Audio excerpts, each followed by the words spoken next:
Ya veo. I get like 2 more and then Dai, chiedo a Ugurito alla cego. Papi, mami, galigo, malini. What's going on, my MMA Boxing Addicts channel? It's Saturday morning. If you haven't subscribed yet, hit the subscribe button, my friends. You guys, I'm telling you right now, anybody who subscribes to my channel is part of the family. You're considered a family member to me. Man, what an absolutely ridiculous weekend we had when it came to combat sports, dude. UFC 319, we got ourselves something that we have never seen before in the history of UFC, which is 2 spinning back elbows. Carlos Prates in the first round with 1 second to go, spinning back elbows Geoff Neal into the oblivion, my friends, and absolutely destroys him. The ref says it's over with 1 second left, a walkout finish for Carlos Prates, which was absolutely amazing. The fight right after, Lerone Pico, with all the hype in the world, my friends, the favorite going into this fight, got obliterated as well by Lerone Murphy. Lerone Murphy, 9-0 in the UFC, has just earned himself a title shot. I'm telling you right now. Alexander Volkanovski dropping this tweet saying we're ready for December, my friends. Woo! That's exactly what Lerone Murphy needed for his career, man. I mean, dude, Lerone Pico was out. He was out. He was on the floor, hands to the side, and it looked like he was out, my friends. It looked like, you know, when Gene Sasaki got his memory erased by Brian Norman, dude, that's how I felt, man. An absolutely amazing knockout right there for Lerone Murphy, which was, dude, going back fights going into the main event, and in the main event where Khamzat Chimaev absolutely destroyed, demolished, everything. DDP, my friends. I mean, dude, DDP had no chance in that fight. He couldn't get up. He couldn't stop the takedowns.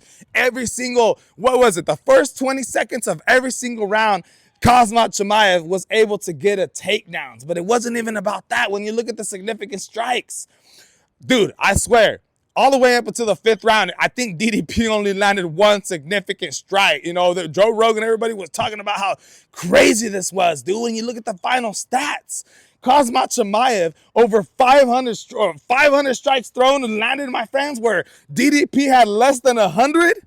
I mean, who's seen this coming, man? DDP had all the confidence in the world, thinking that, you know, him and Mornay Visser were talking about, yo, we're going to take his wrestling head on. We think that nobody has ever faced his wrestling. Everybody's always shying away from his wrestling. We're going to take it on. And I'm telling you right now, Mornay, you up, dude. Horrible game plan. Horrible game plan. And DDP goes down, my friends. And he got caught in 3 crucifixes in 3 different rounds. I mean, I know you're going to go back to the drawing board and try to work on your wrestling, but you were crucifixed by a grown man. I have never seen a guy get into 3 different crucifixes in 3 different rounds whenever he wants, bro. If you were not impressed by Khamzat Chimaev's performance, and I'm telling you right now, you are not a true MMA fan, because it was exciting. And not just that, you had Reiner the Ritter, Kyle Borrello, Anthony Fluffy Hernandez, who's coming off killing Roman Dolidze, literally ragdolling him, carrying him to the middle of the ring while choking him out, my friends. Dude, this division, the middleweight division, is filled with killers. And I know people were saying, oh, if Khamzat Chimaev becomes champion, this is going to ruin everything in the UFC. I'm telling you right now, you guys are delusional. Khamzat Chimaev as the UFC champion is one of the greatest things that's ever happened. He's loved in America. He has fans all over the world, my friends. And the matchups that we can make now, Reiner the Ritter, or Kyle Borrello, or even Anthony Fluffy Hernandez, who aren't even in the top 5 opponents, my friend. I'm telling you right now, with guys like Chimaev out there and everybody, dude. Sean Strickland. What about the beef with Khamzat and Sean Strickland? Hey, it's time to make it. You guys, Fantastic night of fights. And that's not it, dude. Tim Elliott. Hey, Tim Elliott, the OG at 38 years old, dude. Winning there against Kaya Sakara, who's, your former Ryzen kickboxing world champion. He had his first fight in the UFC. They gave him a title shot against Alexander Pantoja on short notice. And hey, it didn't work out. He showed good striking in that fight. But again, his takedown defense, like how everybody is in Ryzen, they aren't the best wrestlers. And once again, he got exposed. Tim Elliott, dude, coming in there, better wrestling. It looked like Kara Sakara was going to win that fight in the beginning. His striking was looking phenomenal. But Tim Elliott, dude, proving that American wrestling, you got to know something when it comes to the UFC. Getting Kara Sakara to the floor, submitting him. Absolutely fantastic win from Tim Elliott. And what about MVP? I mean, dude, this middleweight division, if MVP decides to stay in the middleweight division, he just beat Jared Cannonier, who's a top 10 opponent, my friends, and my goodness, this isn't even MVP's division. You guys, he's a welterweight who decided to go up to middleweight for this fight and looked phenomenal.